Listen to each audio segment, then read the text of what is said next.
बिस्मिल्लाहिर्रहमानिर्रहीम। चैनल आसान उर्दू में आप सबको खुशामदीद।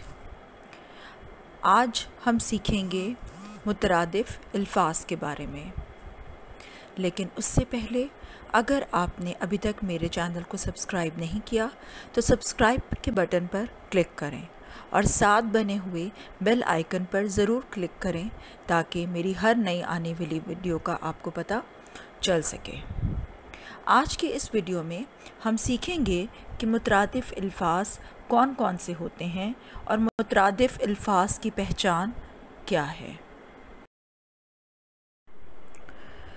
दुनिया की दूसरी ज़ुबानों की तरह उर्दू ज़ुबान में भी एक ही मायने वाले दो या दो से ज़्यादा अल्फाज मौजूद हैं, जैसे अल्लाह, रब, खुदा।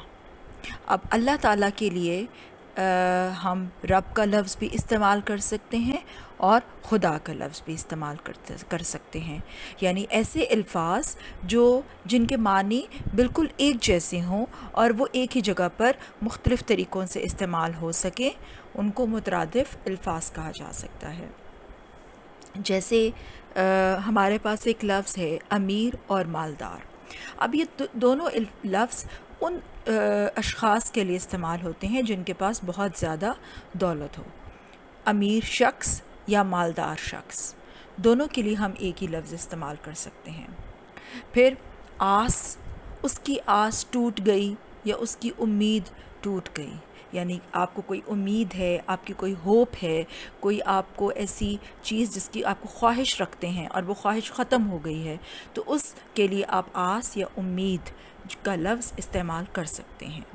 फिर आगाज़ और शुरू, कोई भी काम जो है उसका जो आगाज़ है, जो उसकी शुरुआत है, दोनों के लिए आप आगाज़ का लफ्ज़ भी इस्तेमाल कर सकते हैं कि इस काम का आगाज़ बिस्मिल्लाह से, हमें हर काम का आगाज़ बिस्मिल्लाह से करना चाहिए या हमें हर काम की शुरुआत बिस्मिल्लाह से करनी चाहिए।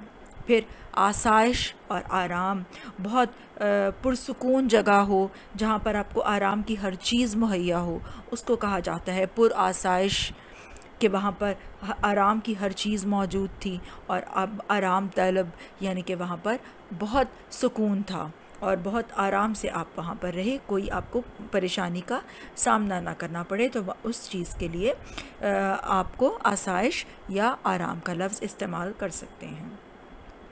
फिर उजाला और रोशनी, दो ऐसे अल्फाज हैं जो कि किसी बहुत रोशन जगह के लिए इस्तेमाल होते हैं। तारीकी और अंधेरा, दो ऐसे अल्फाज हैं जो ऐसी जगह के लिए इस्तेमाल होंगे जहाँ बिल्कुल रोशनी का कोई गुज़र ना हो, बहुत ज़्यादा अंधेरा हो, वहाँ पर ये तारीकी हो, घुप अंधेरा जिसको हम कह सकते हैं, वहाँ पर रोशनी का गुज़र ना हो। फिर सब्ज़ा या हरा, सब्ज़ या हरा, सब्ज़ और हरा दोनों ग्रीन कलर के लिए इस्तेमाल होते हैं, सब्ज़ रंग के लिए इस्तेमाल होते हैं, उसको हम हरा भी कह सकते हैं। फिर नफ़ा और फ़ायदा, वो चीज़ जिसको इस्तेमाल करने से हमें फ़ायदा पहुँचे, हमारे लिए वो चीज़ नफ़ा बख्श हो, उसके लिए इस्तेमाल होते हैं ये दोनों अल्फाज। वहाँ पर हम नफ़ा भी इस्तेमाल कर सकते हैं और फ़ायदा भी। फिर एक और रंग है, उसके लिए दो अल्फाज का इस्तेमाल होता है, सुर्ख और रंग। फिर एक रंग है ज़र्द और पीला, ये एक ही रंग के दो नाम हैं। फिर परचम और झंडा, ये जो हमारा परचम है, हम इसको परचम भी के, सब्ज़ हिलाली परचम या हमारा सब्ज़ झंडा, ये दोनों जो हैं एक ही चीज़ के नाम हैं। ख़ता और गलती, यानी अगर हमसे कोई गलत काम सरजद हो जाए तो हम उसे कह सकते हैं कि ये गलती से हुआ या मुझसे ये ख़ता सरजद हुई।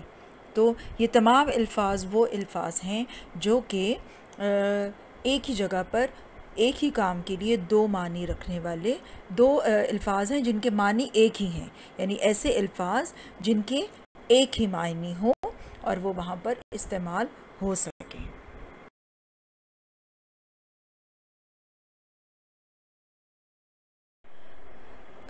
मंदरजा ज़ेल जुमलों में से मुतरादिफ़ अल्फाज को अलहदा करें। जैसे इस सुनसान व वीरान इलाके में भला कैसे रहा जा सकता है। अब इसमें सुनसान और वीरान ऐसी जगह जहाँ पर किसी का गुज़र ना हो, बिल्कुल ख़ाली जगह हो, बयाबान हो, उसको सुनसान और वीरान कहा जाएगा। फिर रुस्तम बहुत कवि और ताकतवर पहलवान था। दोनों के मानी एक हैं और अक्सर इन दोनों अल्फाज को इकट्ठा इस्तेमाल किया जाता है, जो कि बहुत मजबूत शख्स के लिए जिसका इस्तेमाल होता है। फिर जल्लाद की हैबत और दहशत, यानी कि ऐसा शख्स जिसको देखकर खौफ आए, तो हैबत और दहशत यानी कि खौफ तारी हो जाए जिससे आप पे, उसके लिए ये लफ्ज़ इस्तेमाल होते हैं। कुछ घराने अपनी ख़ानदानी रस्म व रिवाज के पाबंद होते हैं, यानी कि उनके रसूम ऐसे हैं, रस्म ऐसे हैं उनकी कि वो उनके पाबंद होते हैं। तो रस्म व रिवाज जो है वो एक ही चीज़ का नाम है। हर वक्त के ऐशो आराम ने असगरी को सुस्त और काहिल बना दिया, यानी कि ऐसा शख्स जो कि जिसको हम इंग्लिश में जिसके लिए लेज़ी का लफ्ज़ भी इस्तेमाल कर सकते हैं, जो कि बहुत कोई भी काम करने का उसका दिल ना करे। फिर वो बहुत चालाक और मक्कार, यानी कि बहुत ज़्यादा हम इसको मनफी किरदार कह सकते हैं कि उसमें बहुत ज़्यादा चालाकी है, मक्कारी है, और वह हर वक्त दूसरे को नुकसान पहुंचाने के लिए जो तैयार हो उसको चालाक और मक्कार कहा जा सकता है। अली अपनी मासूमियत और भोलपन में मार खा गया। अब जो शख्स बहुत मासूम हो उसके लिए आप मासूम या भोला, हम उसके लिए ये अल्फाज इस्तेमाल कर सकते हैं।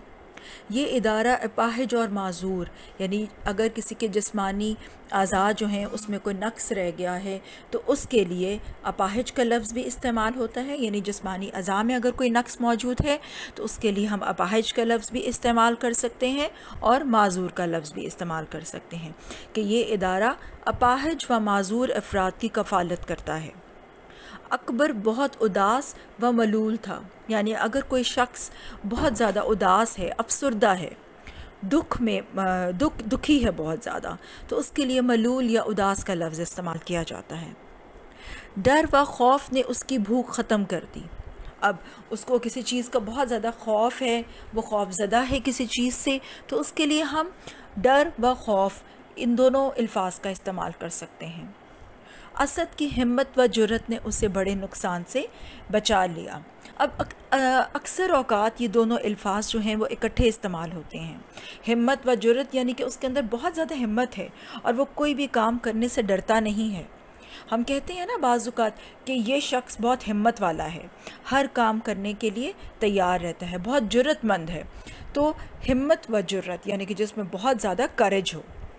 फिर हकीम लुकमान हिकमत व दानाई से काम लेते थे, यानी कि बहुत ज़्यादा समझदारी से काम लेते थे। जो शख्स बहुत समझदार हो उसके लिए भी हिकमत व दानाई दोनों अल्फाज का इस्तेमाल किया जा सकता है कि वो बहुत दाना है, यानी कि वो बहुत समझदार है, या वो बहुत हिकमत से काम लेता है, इसको भी यानी कि वो बहुत समझदारी से काम लेता है।